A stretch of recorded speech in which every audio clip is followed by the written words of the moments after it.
Hello everyone, this is आशीष। स्वागत है आपका अपने YouTube channel Mahadeva the pillar of success पर। कैसे हैं आप लोग? आशा करता हूँ बेहतर होंगे और बेहतरीन की तलाश में लगे होंगे। और इस बेहतरीन की तलाश में आपका यह चैनल एक मार्गदर्शक के रूप में आपका साथ देगा। तो चलिए, आज का एक जो टॉपिक मैं करवाने जा रहा हूँ, 10th क्लास का ये टॉपिक है केमिकल रिएक्शन एंड इक्वेशन। इसके बारे में हम लोग जानेंगे कि केमिकल रिएक्शन कैसे होती है, इसकी इक्वेशन कैसे बनती है, और डेली लाइफ में जो भी इक्वेशंस आती है, जो भी लाइफ में चेंजेस हो रहे होते हैं केमिकल, उसके बारे में जानेंगे। चलिए स्टार्ट करते हैं केमिकल रिएक्शन एंड इक्वेशन। तो केमिकल रिएक्शन क्या होती है, इसकी प्रॉपर्टीज़ क्या होती है और कहाँ यूज़ होती है, इसके बारे में हम लोग पढ़ेंगे। तो चलिए चलते हैं। केमिकल रिएक्शंस क्या होता है? परमानेंट चेंजेस होते हैं ये। आपने 7th और 9th क्लास में भी केमिकल चेंजेस के बारे में पढ़ा था। व्हाट इज़ केमिकल रिएक्शन, यहाँ पर हम पढ़ेंगे। तो chemical reactions are the process in which new substances with new properties are formed. During a chemical reactions, atom of one element do not change into those of another element. Only a rearrangement of atoms take place in a chemical reaction. तो क्या कह रहे हैं यहाँ पे? Chemical reactions are the process in which new substances with new properties are formed. Chemical reaction जो होते हैं वो प्रोसेस, वो प्रक्रिया होती है जिसमें नया सबस्टांस नई प्रॉपर्टीज के साथ क्या होता है, बनता है। और जब भी केमिकल रिएक्शन होती है आपका, तो वन एलिमेंट दूसरे एलिमेंट में चेंज ना हो करके वो क्या होती है, ओनली रीअरेंजमेंट होती है। The substances which take part in a chemical reactions are called reactant. अभी हम देखेंगे कि केमिकल रिएक्शन होती है और केमिकल रिएक्शन में कौन कौन पार्टिसिपेट करता है और क्या बनते हैं। अब यहाँ पे दो डेफिनेशन हमारे सामने आई है, एक तो रिएक्टेंट की, दूसरी प्रोडक्ट की। तो रिएक्टेंट क्या होते हैं उसके बारे में देखेंगे। The substances which take part in a chemical reactions are called reactant. The new substance produce as a result of chemical reactions are called product. अभी हमने देखा कि the substances which take part in a chemical reaction, अब ये chemical reaction हो रही है आपके सामने, इसमें जो पार्टिसिपेंट है उसको क्या कहेंगे हम लोग, रिएक्टेंट कहेंगे। क्या कहेंगे? रिएक्टेंट। और ये हमेशा किस साइड लिखा जाएगा, लेफ्ट हैंड साइड में। और जो प्रोडक्ट आएगा हमारा आफ्टर रिएक्शन, वो किस साइड लिखा जाएगा, राइट हैंड साइड में। तो नया सबस्टांस जो है, the new substance produce as a result of chemical reaction, यहाँ पर केमिकल रिएक्शन हुई और जो नया रिजल्ट आया वो हमारे सामने क्या आया, उसको हमने क्या कहा, प्रोडक्ट कहा। चलिए देखते हैं ये कैसे होगा। अब मान लीजिए आपने मैग्नीशियम की एक रिबन ली। When a magnesium ribbon is heated, आपको मैग्नीशियम रिबन को हीट करना है, ये बर्न होगा। बर्न होके एयर के साथ with dazzling white flame, dazzling चमकदार वाइट फ्लेम देगा। जैसे फुलझड़ी वगैरह की आप लोग दीपावली में जलाते हैं तो जैसी चीज लाइटिंग होती है, वाइट लाइटिंग, उस तरीके की लाइटिंग देगा to form a white powder. और जब जल जाने के बाद ये शांत हो जाएगा, जब बुझ जाएगा, तो ये कैसा पाउडर दे देगा, वाइट पाउडर। चाइना डिश में आप कलेक्ट कर लेंगे उससे मैग्नीशियम ऑक्साइड के फॉर्म में। तो यहाँ पे वर्ड इक्वेशन है, मैग्नीशियम ऑक्सीजन के साथ रिएक्ट करेगा और मैग्नीशियम ऑक्साइड देगा। अभी इसे जलाने से पहले हम क्या करेंगे, before burning in air the magnesium ribbon is clean bye rubbing with the sand paper. मान लीजिए कि मैग्नीशियम रिबन है, इसको जलाने से पहले हम किसके साथ रब करेंगे, सैंड पेपर आपने ले लेना है। मान लीजिए कोई भी, जैसे मान लीजिए ये है पेपर, या फिर ये मान लीजिए इसको, ये पेपर है सैंड पेपर, इसके साथ इसको रब करना है। रब करने के बाद जो इसको प्रोटेक्टिव लेयर जो होती है मैग्नीशियम कार्बोनेट, जो ये है मैग्नीशियम कार्बोनेट की जो लेयर होती है बेसिक मैग्नीशियम कार्बोनेट की, ये रिमूव हो जाएगी और आसानी के साथ ऑक्सीजन के साथ क्या हो जाएगा, ये रिएक्ट कर सकती है। तो हम पढ़ते हैं इसके बारे में।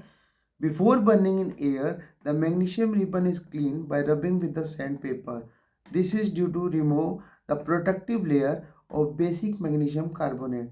तो प्रोटेक्टिव लेयर हट जाएगी तो आसानी से क्या हो जाएगा, ये मैग्नीशियम रिबन स्टार्ट बनने with dazzling A white flame. अभी ये मैग्नीशियम रिबन आपका यहाँ पर बर्न हुआ। उसके बाद हम देखते हैं a large number of chemical reactions keep on occurring in our daily life. बहुत सारी केमिकल रिएक्शन होती है हमारी डेली लाइफ में। अभी हमको देखना है उनके बारे में कि कौन कौन सी होती है। जैसे सोरिंग ऑफ मिल्क, आप देखते हैं कि कई बार बोला जाता है कि दूध फट गया है, वो भी बच्चों केमिकल चेंज है। फटा हुआ दूध वापस आपको ओरिजिनल दूध में नहीं मिलेगा। और यहाँ पे आप देखेंगे formation of curd from milk, दूध से आप जो दही जमाते हैं वो भी क्या है, परमानेंट चेंज है। आगे हम देखेंगे कौन कौन सी केमिकल रिएक्शन होती है। कुकिंग ऑफ फूड हो गया आपका, digestion of food in our body, process of respiration, fermentation of grapes, rusting of iron, burning of fuels, burning of candle wax and ripening of fruits are all chemical changes. ये सभी के सभी क्या है दोस्तों, केमिकल चेंजेस है। Characteristics of chemical reactions के बारे में बात करेंगे कि कैरेक्टरिस्टिक्स ऑफ केमिकल रिएक्शंस क्या क्या होती है। तो आपको कैसे पता चलेगा कि केमिकल रिएक्शंस हो रही है, तो उसके लिए आपको क्या करना पड़ेगा, कैरेक्टरिस्टिक्स ऑफ केमिकल रिएक्शन को जानना पड़ेगा। क्योंकि आप केमिस्ट्री के स्टूडेंट हैं, साइंस के स्टूडेंट हैं, आपके एग्जाम में आएंगे क्वेश्चन, तो आपको कैसे पता चलेगा, आपको कैसे कोई भी इक्वेशन में जान लेना है कि ये जो रिएक्शन हो रही है वो केमिकल चेंजेस है या फिजिकल चेंजेस है। हालांकि फिजिकल चेंज नहीं आएगा इस टॉपिक में, बट केमिकल फिजिकल चेंज आए या ना आए, बट आपको केमिकल चेंजेस के बारे में पता होना चाहिए। तो कौन कौन से करेक्टरिस्टिक्स है यहाँ पर हम देखते हैं। तो इवोल्यूशन ऑफ गैस है, फॉर्मेशन ऑफ प्रेसिपिटेट है, change in temperature, change in colour, change in state. अभी मैं आपको करेक्टरिस्टिक्स के बारे में बताया मैंने कि there are 5 characteristics of chemical reaction. ये 5 की 5 करेक्टरिस्टिक्स को आपको पता होना चाहिए। अभी मैंने आपको ये बताया, आगे आपको एक्सप्लेन करके भी बताऊंगा। ये 5 चीज़ें अगर किसी भी केमिकल रिएक्शन में इन 5 चीज़ों में से कोई भी एक चीज़, दो चीज़ हो रही हो, तो आपको पता चल जाएगा कि वो केमिकल रिएक्शन है। तो चलते हैं फर्स्ट के बारे में पता करने के लिए। जो फर्स्ट कैरेक्टरिस्टिक्स है, इवोल्यूशन ऑफ गैस। तो इवोल्यूशन ऑफ गैस क्या होता है मित्रों, तो some chemical reactions are characterized by the evolution of gas. For example when zinc granules, zinc के छोटे छोटे टुकड़े लेने हैं, react with dilute sulphuric acid. Dilute sulphuric acid आपको लेना है और उसके अंदर आपको जिंक ग्रेनुअल्स के छोटे छोटे टुकड़े डालने हैं।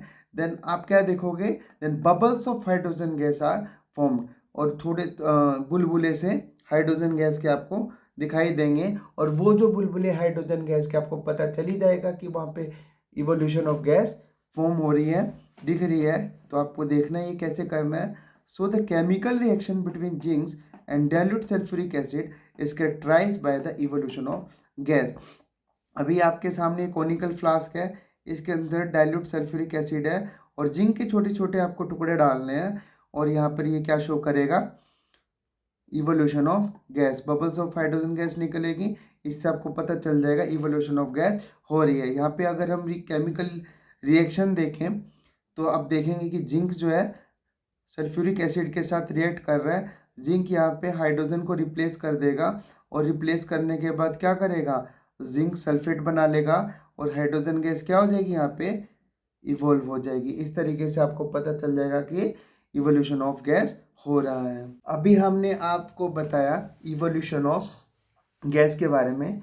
Before we go further we should know the meaning of the term precipitate. आगे हम चलें, फॉर्मेशन ऑफ प्रेसिपिटेट जो सेकंड कैरेक्टरिस्टिक्स है इवोल्यूशन ऑफ गैस की, उससे पहले हमको पता होना चाहिए कि प्रेसिपिटेट क्या होते हैं दोस्तों।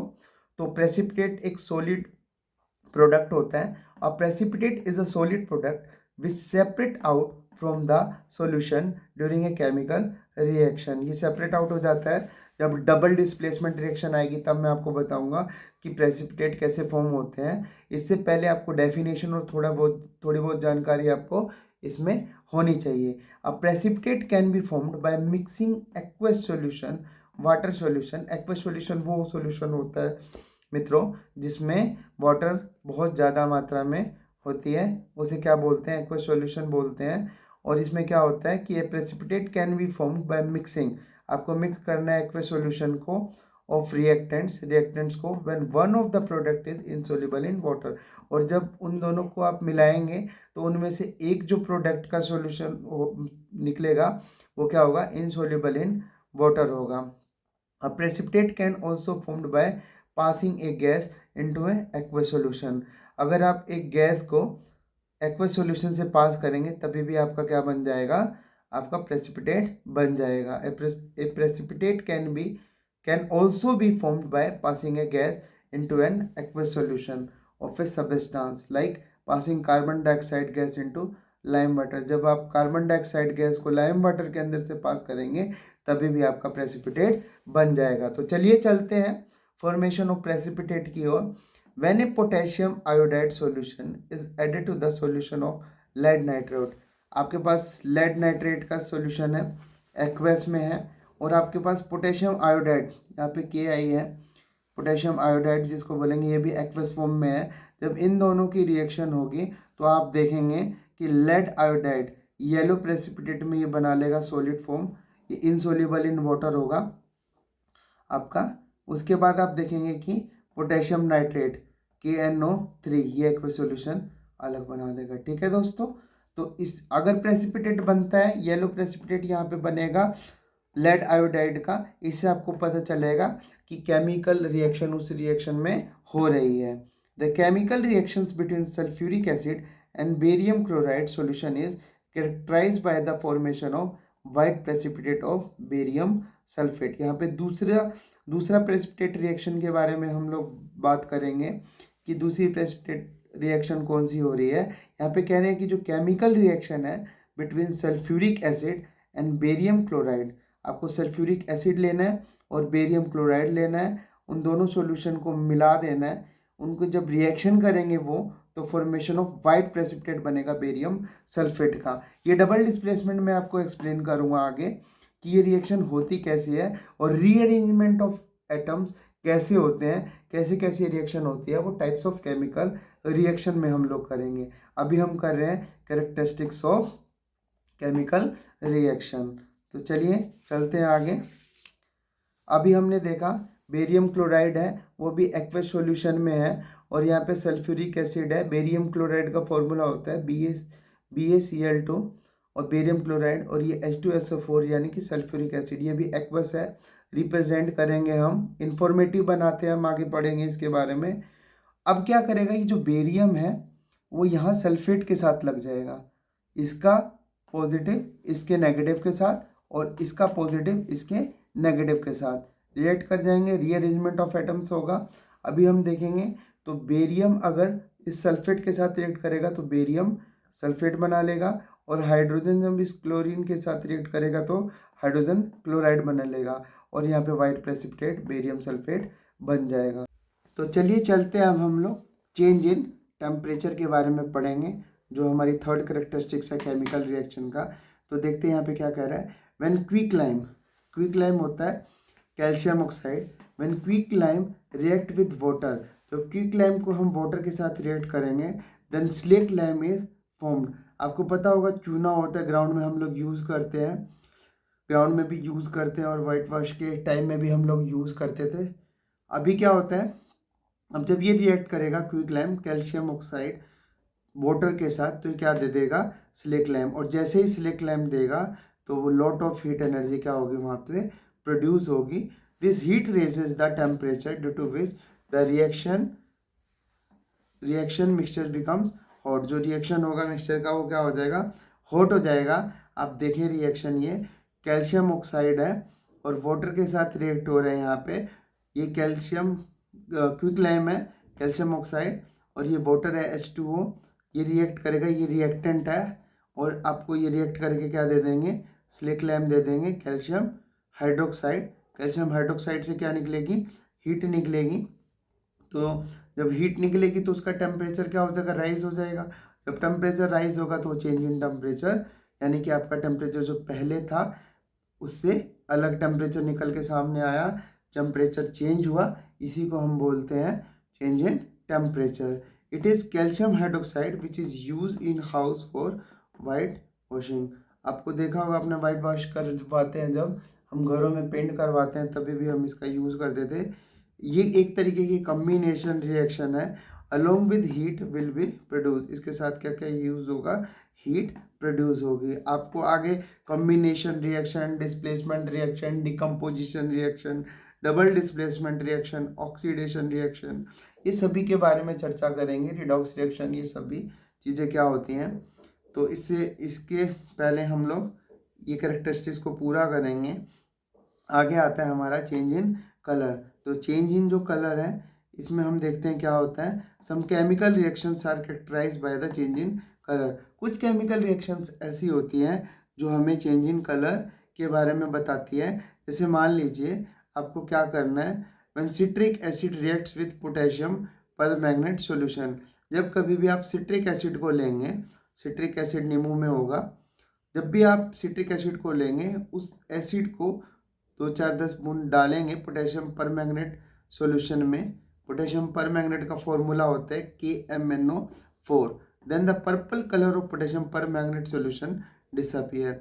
जैसे ही, और पोटेशियम परमैंगनेट का आपने देखा होगा 9th क्लास में, 9th क्लास में जब आपको पार्टिकल्स के नेचर वगैरह बताए गए थे, वहाँ पर आपको KMnO4 के बारे में पता चला था। और KMnO4 का जो कलर है वो पर्पल कलर है।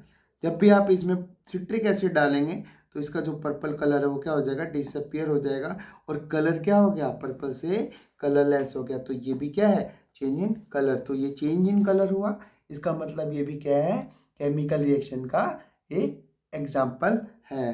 तो केमिकल रिएक्शंस, अभी दूसरा देखते हैं हम लोग। Chemical reactions between sulphur dioxide gas and acidified potassium dichromate. अभी क्या कह रही है, the chemical reactions between sulfur dioxide gas and acidified potassium dichromate solution is change in color orange to green। तो ये भी किस कलर में चेंज हो जाएगा, ऑरेंज टू ग्रीन। तो हम ये भी कह सकते हैं कि क्या है, चेंज इन कलर का एग्जाम्पल है। तो चलिए चलते हैं लास्ट जो हमारी 5th कैरेक्टरिस्टिक्स है केमिकल रिएक्शन के लिए, तो वो देखेंगे, चेंज इन स्टेट है। तो चेंज इन स्टेट में क्या कह रही है इसके बारे में हम लोग चर्चा करेंगे। Some chemical reactions are characterized by the change in state.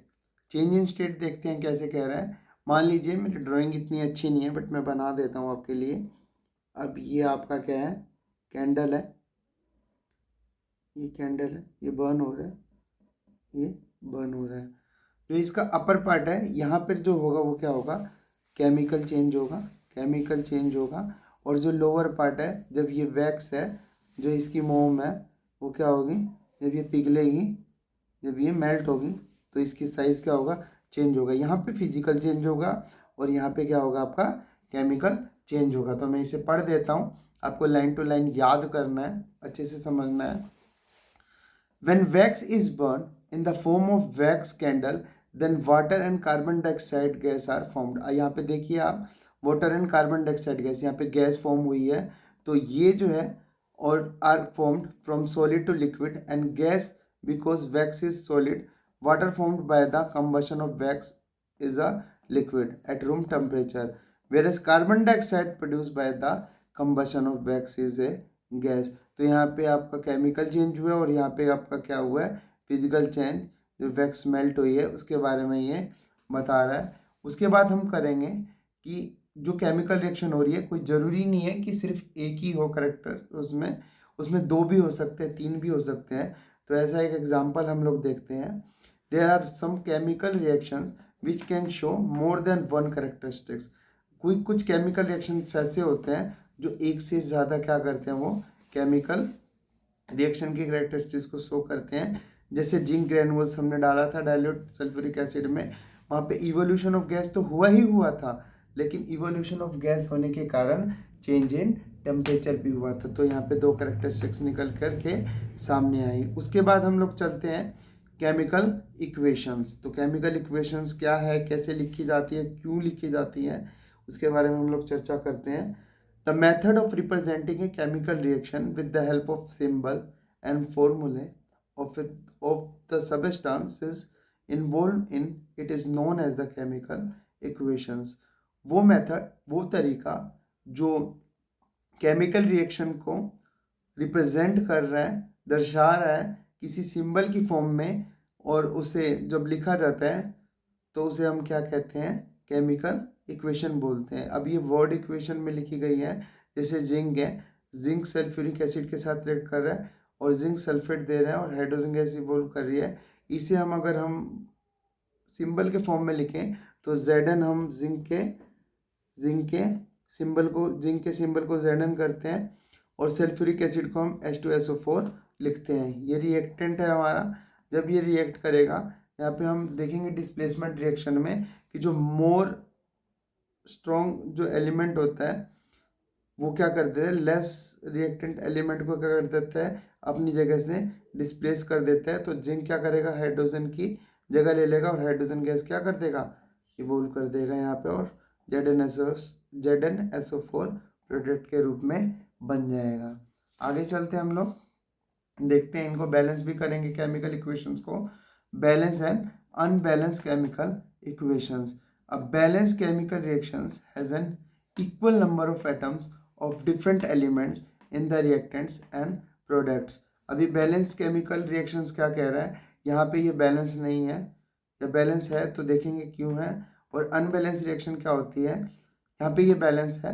अभी देखते हैं, balance chemical reaction has an equal number of atoms of different element in the reactants and product. यहाँ पे ये कह रहा है कि लेफ्ट हैंड साइड में जितने भी एलिमेंट है, राइट हैंड साइड में भी उतने ही उनके क्या होने चाहिए, इक्वल नंबर ऑफ एटम्स होने चाहिए। जैसे जिंक लेफ्ट हैंड साइड में 1 है यहाँ पे, तो यहाँ पे भी जिंक कितना है, 1 है। H2 यहाँ पे 2 है हाइड्रोजन, यहाँ पे भी हाइड्रोजन कितने हैं, 2 है। यहाँ पे सल्फर 1 है, यहाँ पे भी सल्फर का 1 एटम है। यहाँ पे ऑक्सीजन के 4 एटम है, तो यहाँ पे ऑक्सीजन के 4 एटम्स है। अनबैलेंस केमिकल इक्वेशन क्या होती है, अनबैलेंस केमिकल इक्वेशंस वो होती है जिनके दोनों साइड क्या है, नंबर ऑफ एटम्स क्या होते हैं, इक्वल नहीं होते, या तो ज़्यादा होते हैं या कम होते हैं। एक साइड ज़्यादा होंगे, एक साइड कम होंगे। देखिए चलते हैं, इसके बारे में जानते हैं, डेफिनेशन पढ़ते हैं इसकी। An unbalance chemical equation has an unequal number of atoms of one और more element in the reactants and products. अभी ये अनबैलेंस है, H2 hydrogen gas oxygen gas के साथ रिएक्ट कर रही है, और यहाँ पे ये वाटर फॉर्म कर रहा है। तो यहाँ पे देखेंगे हम, हाइड्रोजन है, यहाँ पे H2 है, यहाँ पे भी H2 है, ये बैलेंस है। बट यहाँ पे देखें ऑक्सीजन है, गैस है, यहाँ पे ऑक्सीजन सिर्फ एक ही है, यहाँ पे 2 एटम है, यहाँ पे 1 है। तो हम इसको बैलेंस करेंगे, तो इसको बैलेंस करेंगे तो यहाँ पे हम क्या करेंगे, यहाँ पे 2 लिख देंगे, यहाँ पे पहले हम 2 कर देंगे, तो यहाँ पे 2 तो ऑक्सीजन हो जाएगा, यहाँ पे भी 2 ऑक्सीजन है।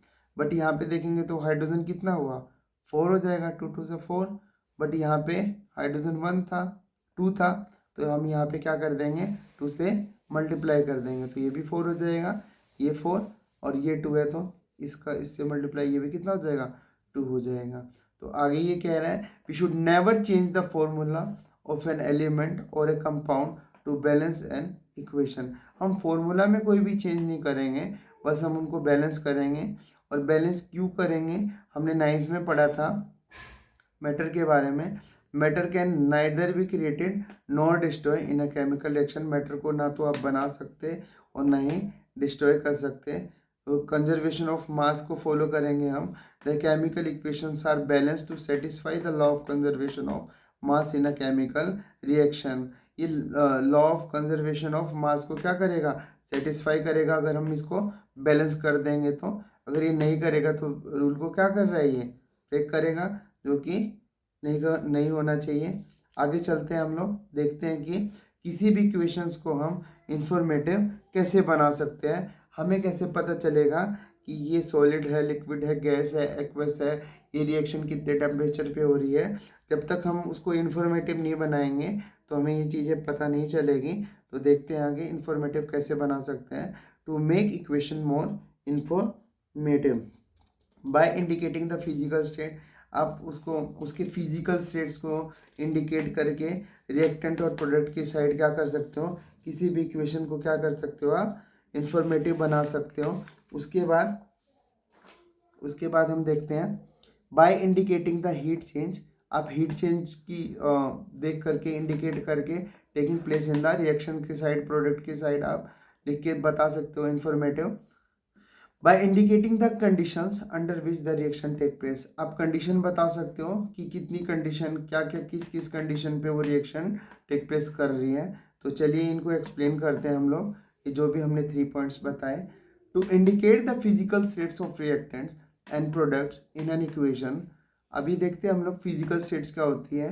जैसे मान लीजिए सॉलिड है, लिक्विड है, एक्वस है, गैसियस स्टेट है, इसको कैसे कैसे रिप्रेजेंट करेंगे हम लोग।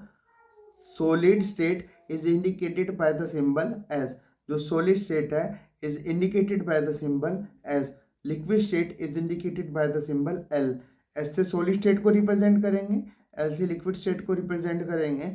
और aqueous solution, solution in water, वो सॉल्यूशन जो वाटर के अंदर बनते हैं उनको क्या बोलते हैं, एक्वस सॉल्यूशन बोलते हैं।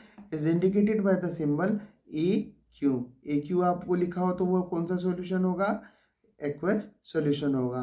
Gases state is indicated by the symbol g, और जो गैसेस स्टेट होगा वो क्या होगा, जी से रिप्रेजेंट होगा। अभी हमने जब जिग ग्रैनुअल्स के जब हमने टुकड़े डाले थे उसमें, तो हमने क्या देखा था इसके अंदर, इसके अंदर हमने देखा था जिंक सॉलिड फॉर्म में है और ये एक्वस फॉर्म में था, डाइल्यूट सल्फ्यूरिक एसिड था। जब जिंक रिएक्ट करता है डाइल्यूट सल्फ्यूरिक एसिड से तो यहाँ पर जिंक सल्फेट बना लेगा एक्वस फॉर्म में, और हाइड्रोजन क्या हो जाएगी, गैसियस फॉर्म में रिलीज हो जाएगी। सेकंड हम देखेंगे इंडिकेटर की क्या हम इक्वेशन को कैसे हम कर सकते हैं, इंफॉर्मेटिव बना सकते हैं। To indicate the heat changes in an equation, to indicate the heat changes in an equation, there are two types of reactions on the basis of the heat change involved. heat जो change होती है उसके base पे दो type की क्या होती है, रिएक्शंस होती है। एक तो होती है एक्सोथर्मिक रिएक्शन एंड दूसरी क्या होती है, सेकंड होती है हमारी एंडोथर्मिक रिएक्शन। तो हम एक्सोथर्मिक रिएक्शन और एंडोथर्मिक रिएक्शन, ये एग्जाम के व्यू से बहुत इंपॉर्टेंट टॉपिक है। इसके ऊपर इक्वेशंस डाल के क्वेश्चन पूछ लिया जाता है कि विच वन इज एक्सोथर्मिक और एंडोथर्मिक रिएक्शंस। तो एक्सोथर्मिक रिएक्शंस के बारे में हम लोग जानेंगे। What is exothermic reactions, those reactions in which heat is evolved are known as exothermic reaction. वो रिएक्शंस जिसमें हीट क्या होती है, निकलती है, हीट निकलती है रिएक्शंस के बाद, तो उसको क्या बोलते हैं, एक्सोथर्मिक रिएक्शन। एक्सोथर्मिक, एक्सगो, आप इस ट्रिक से भी याद रखते हैं, एक्सगो हीट निकल रही है, जा रही है, ठीक है। देखते हैं हम इक्वेशन। जैसे कार्बन है, कार्बन सॉलिड फॉर्म में है, यहाँ पे इंफॉर्मेटिव हमने देखा था ना, ये सॉलिड फॉर्म में है और ऑक्सीजन गैसेस फॉर्म में है। तो अब हम क्या करेंगे, कार्बन को ऑक्सीजन की प्रेजेंस में क्या करेंगे, बर्न करेंगे। तो क्या देगा, कार्बन डाइऑक्साइड देगा, और जैसे ही कार्बन डाइऑक्साइड देगा ये बर्न होगा कार्बन, तो हमारी हीट भी क्या होगी, प्रोड्यूस होगी। तो an exothermic reaction indicated by writing heat लिख दो, प्लस हीट लिख दो, या प्लस हीट एनर्जी लिख दो, या प्लस एनर्जी लिख दो, और ये जो हीट होगी वो प्रोडक्ट की साइड में ही निकलेगी, प्लस हीट एनर्जी और प्लस एनर्जी। आप कहाँ लिखोगे, राइट साइड में लिखोगे। और राइट साइड में अगर लिखा हुआ मिलता है तो आपको, आप समझ जाओगे कि ये कौन सी रिएक्शन हो रही है, एक्सोथर्मिक रिएक्शन हो रही है। उसके बाद में हम चलेंगे, एक और रिएक्शन देखेंगे हम यहाँ पे। अभी क्या कह रहे हैं, मीथेन है, नेचुरल गैस की फॉर्म में है, ऑक्सीजन के साथ ये रिएक्ट कर रहा है, तो ये भी क्या देगा, कार्बन डाइऑक्साइड देगा बर्न होने के बाद, वाटर देगा गैसेस फॉर्म में, और हीट एनर्जी राइट साइड में क्या लिखी जाएगी, यहाँ पे लिखी जाएगी। तो चलिए आगे पढ़ते हैं हम इसके बारे में। All the combustion reactions are exothermic reaction, जितनी भी कंबशन रिएक्शन होती है वो सभी क्या होती है, एक्सोथर्मिक रिएक्शन होती है। अब यहाँ पर देखेंगे हम, ग्लूकोज है, ग्लूकोज एक्वस फॉर्म में है, हम यहाँ हमारे पास यहाँ पे C6H12O6 यहाँ पे फॉर्मूला होता है ग्लूकोज का। ऑक्सीजन यहाँ पे है, ठीक है। उसके बाद जब ये रिएक्ट करता है, ग्लूकोज ऑक्सीजन के साथ रिएक्ट करता है, उसके बाद ये क्या देता है, कार्बन डाइऑक्साइड देता है, वाटर देता है और एनर्जी देता है। ये बैलेंसिंग फॉर्म में है हमारी equation. This glucose then undergo slow combustion by combining with the oxygen, और इसको हम रेस्पिरेशन की भी इक्वेशन बोल देते हैं, मानी जाती है ये, ठीक है। This glucose then undergo slow combustion by the combining with the oxygen in the cells of our body to produce energy in a process called respiration. Respiration is an exothermic process because energy is produced. Endothermic reaction के बारे में हम लोग चर्चा करेंगे कि endothermic reaction क्या होती है। इसके बाद एक्सोथर्मिक के बाद एंडोथर्मिक की बात करेंगे हम लोग। Those reactions in which heat is absorb are known as endothermic reaction. वहाँ पे जो एक्सोथर्मिक रिएक्शन हुई थी, वहाँ पे हमने पढ़ा था कि उसमें क्या होती है, हीट इवोल्व होती है, और एंडो एंडो अंदर जाना, ठीक है, यानी कि हीट क्या करना, एब्जॉर्व करना। और जब हीट एब्जॉर्व होगी तो जो इसमें रिएक्शंस होगी वो किस में होगी, वो होगी कहीं ना कहीं हमारे डिकम्पोजिशन रिएक्शंस में आ जाती हैं। अभी हम लोग चर्चा करेंगे, डेफिनेशन पढ़ते हैं, ठीक है। Those reactions in which heat is absorb are known as endothermic reaction. Nitrogen है, ऑक्सीजन है, इसको हीट दी जा रही है और ये कंबाइन होकर क्या बना ले रहा है, nitrogen monoxide. An endothermic reaction is usually indicated by writing plus heat और heat energy plus energy on the reactant side. यहाँ पे रिएक्टेंट साइड के साथ प्लस हीट और हीट एनर्जी लिखी जाएगी। ये क्या है, हमारा एंडोथर्मिक रिएक्शन है।